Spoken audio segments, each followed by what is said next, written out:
Master's expecting you in the garden.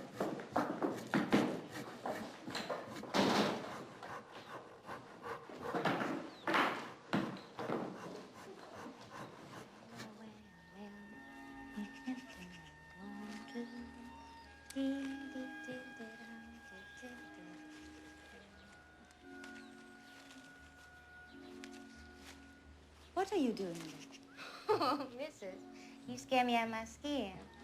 I was picking corn for dinner. Old man said he's so proud of his corn, but I see his Frenchy gas, they can't abide it.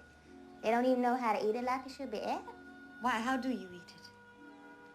You roast it, then you eat it on the cob, and it's the sweetest stuff you ever eat in your life. Except for couscous and ash cake.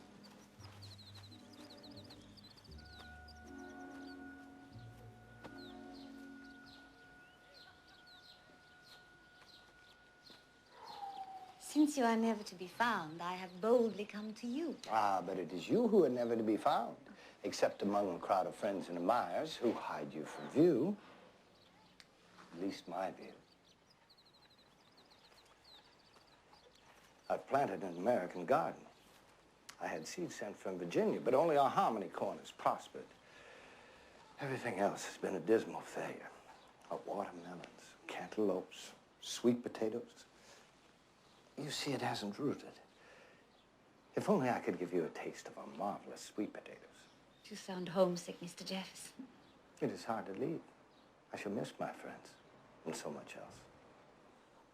Who would not want to be in France at such a glorious time? Ah, yes, the glorious revolution.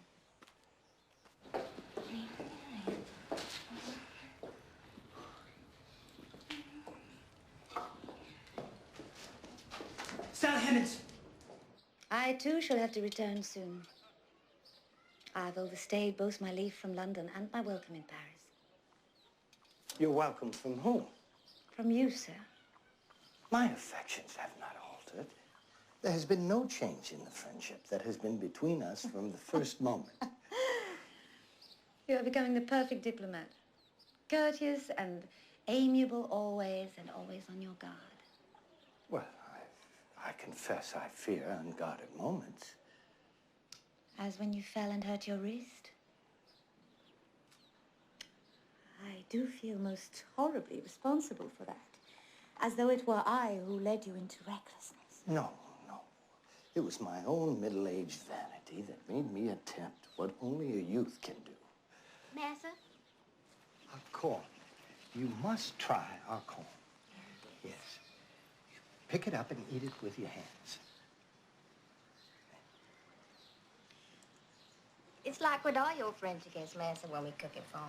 They love our corn. They love it when you're looking at them, but when you eat, they just spits it out. Nonsense, Sally. That's nonsense. I see them with my own eyes. They just spit. Excuse me.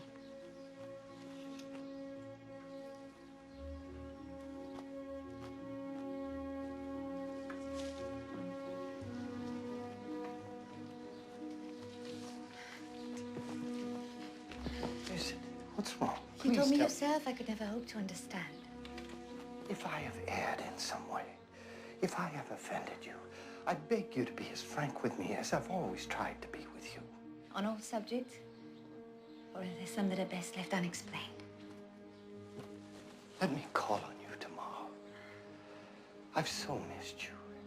Let us resume our happy days together. I wish we could.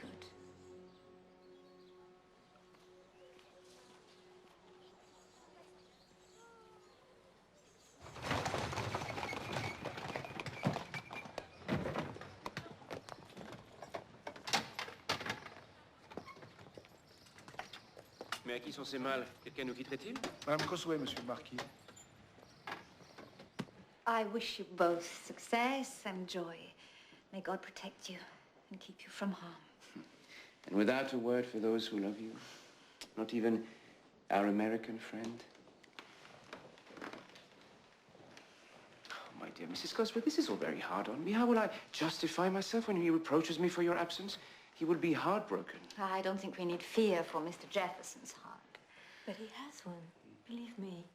A great and tender heart.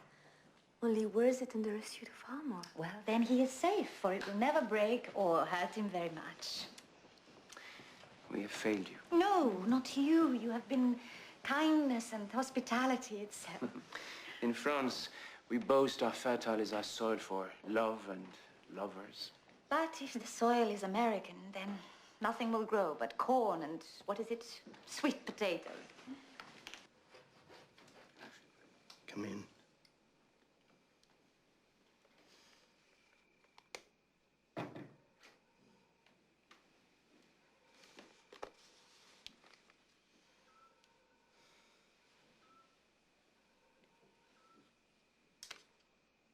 You sad, Massa? You crying? You want me to sing for you? I could sing you something sad, something merry. Let it be sad then, Sally. Since that's my mood.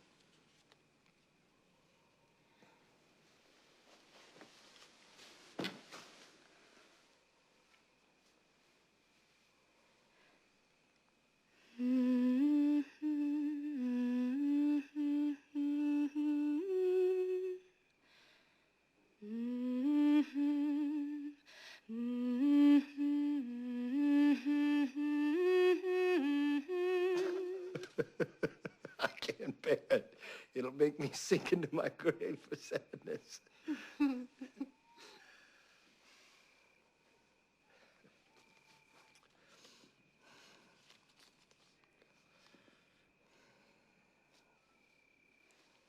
You want me to show you how to cut the pigeon wing? How to what? We calls it cutting the pigeon wings, 'cause you hold your neck up real stiff, just like a pigeon do, and you're there flapping your arms and your legs. I'll show you. Who's going to the party? But first, the couple has to set the floor. They comes up, bends over to each other at the waist, and the woman, she puts her hands on her hips, and the man roll his eyes all around, and he's grinning. Gonna wear a red gown, dee-diddle-diddle. Gonna wear a velvet coat, dee-diddle-diddle. Going to the body, dee. But it's better if you're on a dirt floor, 'cause then your feet can slap down real hard, or you get a glass of water, and you put it on your head, and you see how many steps you can do without spilling the water. Going to the body D, going to the body D, going to the body D, going to the body.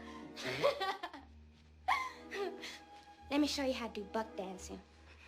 You hold hands, you jumps up and down.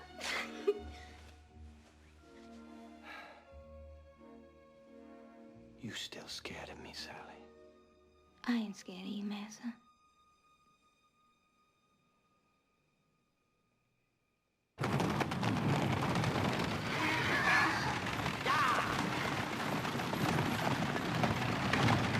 I respect your decision, monsieur, but I regret it.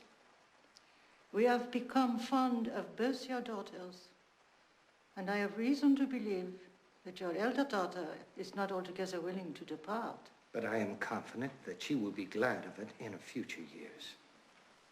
We have our own ways, Madame Labesse, which we must follow if we are to be true to ourselves. I believe freedom of worship is written into your constitution. Yes, ma'am. I am proud to say it is. That we allow each man to choose his religion according to his own conscience. In spite of promises made to me, my daughter was unduly influenced.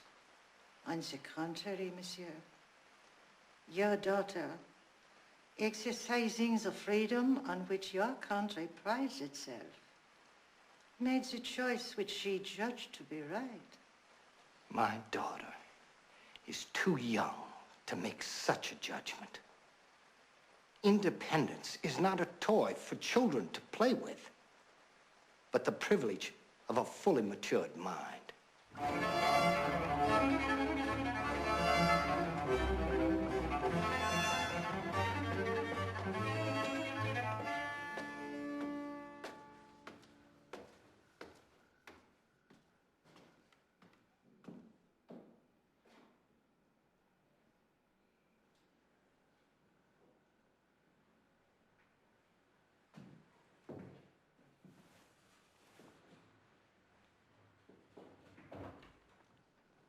Patsy?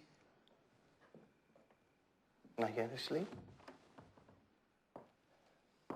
It's very late. What's the time? It's past midnight. Didn't you hear it strike? I thought I counted 11. General Washington has written to ask me to return home and become his Secretary of State. You know my feelings about public office. That I'd rather eat my soup at home with you in Parliament than have all the honors and position my country can heap on me. But Patsy, you have to be at home and learn what, after all, you can only learn in America. To be a woman of your own country, a lady of Virginia.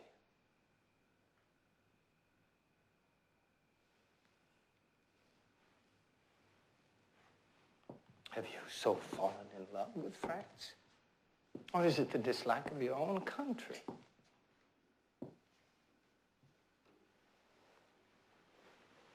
Surely not. Remember what you promised me when you were only 10 years old. You said then, in your sweet way, that you were there for me and would do everything for me and would forever be the lady of my household. Who can be the mistress of Monticello but you? Don't you want to be that? More than anything else in the world. If only it could be. Monticello is yours, as I am. Listen, dearest Patsy, and believe me, you are my true life, and my true love, and everything that is best in me belongs to you.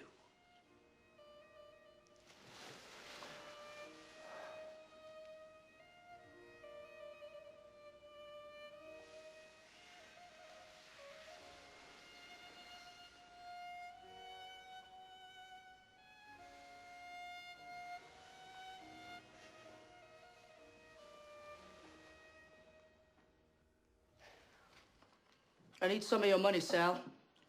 I ain't got it. Oh, Master done keep it for me? You let him keep your money? Uh-huh. You do beat all for natural stupidness. I don't need it. I needs it.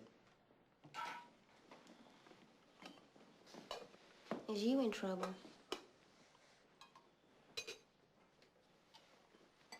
I just go tell old Master that I wants my money. And if he says what for? I say that is for me and the little one that's coming. Who's been at you? Is one of them down there? I'll kill him with my bare hands. Them Frenchies? They as much as look at me and I bop him in his face. Well, who is it then? You think you know something and you don't know nothing.